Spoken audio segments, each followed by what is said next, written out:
भारत और south Korea के बीच रक्षा के क्षेत्र में हाल ही के घटनाक्रमों ने पूरे विश्व का ध्यान अपनी ओर खींच लिया है। साउथ कोरिया को, जो अपने हथियारों और रक्षा उपकरणों की तेजी से बढ़ती तकनीकी क्षमता के लिए दुनिया भर में जाना जाता है, वो भारत के सामने हथियारों की दौड़ में पिछड़ता नजर आ रहा है। हाल ही में साउथ कोरिया ने भारत के फ्यूचर रेडी कॉम्बैट व्हीकल यानी FRCV परियोजना से बाहर होने का निर्णय लिया है और इसका मुख्य कारण भारत के टैंकों की तकनीकी मानकों का साउथ कोरिया मुकाबला नहीं कर पाया। दरअसल ब्रिक्स समिट के बाद में खबर आई कि साउथ कोरिया ने अचानक भारत की 1700 से अधिक टैंकों की इस परियोजना से हाथ पीछे खींच लिया है। FRCV प्रोजेक्ट के तहत भारत ऐसे भविष्य के टैंकों का निर्माण करना चाहता है जो ड्रोन हमलों, इलेक्ट्रॉनिक वारफेयर और हल्के वजन के साथ बेजोड़ क्षमताओं से लैस हो। इन खासियतों के साथ ये टैंक उच्च तकनीक वाले युद्ध क्षेत्र में खुद की रक्षा करने में सक्षम है। साउथ कोरिया के K2 ब्लैक पैंथर टैंक को भी भारत के FRCV के मुकाबले कमजोर माना गया है क्योंकि ये भारी भरकम टैंक है, जबकि भारत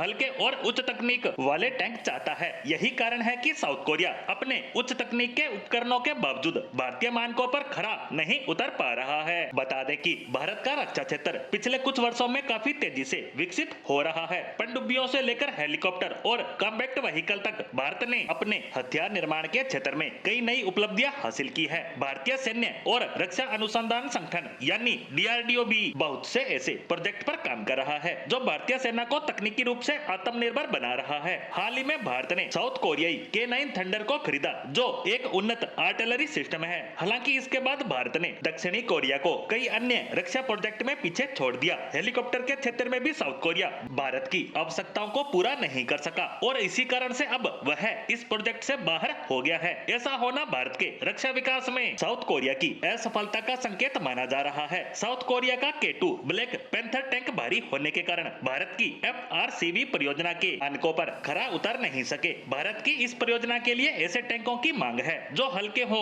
और अत्याधुनिक तकनीकों से लैस हो ताकि हर तरह की परिस्थितियों के युद्ध क्षेत्र में तेजी से ऑपरेट हो सके और खुद की रक्षा कर सके। इसके अलावा भारत का FRCV ऐसा इलेक्ट्रॉनिक वारफेयर सुइट से लैस होगा जो भविष्य के युद्धों में ड्रोन हमलों से बचने में भी सक्षम होगा। यह सुइट भारत खुद विकसित कर रहा है जो भारत की FRCV प्रोजेक्ट को और ज्यादा खास बनाता है। खैर, दक्षिणी कोरिया का भारत के साथ इस टेंडर में टिक ना पाना एक बड़ा घटनाक्रम माना जा रहा है। विशेषज्ञों का मानना है कि दक्षिणी कोरिया का भारत की बढ़ती तकनीकी क्षमता के आगे हथियार डालने जैसा ये कदम भारत की बढ़ती ताकत को दिखाता है और उसे एहसास हो चुका है कि भारत अब उस पर निर्भर नहीं है और वह अपने देश में ही उच्च तकनीक वाले हथियारों का निर्माण कर रहा है। साथ ही वह दूसरे देशों पर से धीरे धीरे ही सही लेकिन अपनी निर्भरता को घटाता जा रहा है, जिससे सबसे बड़ा फायदा ये हो रहा है कि वैश्विक स्तर पर भारतीय स्वदेशी हथियारों की निर्भरता बढ़ती जा रही है।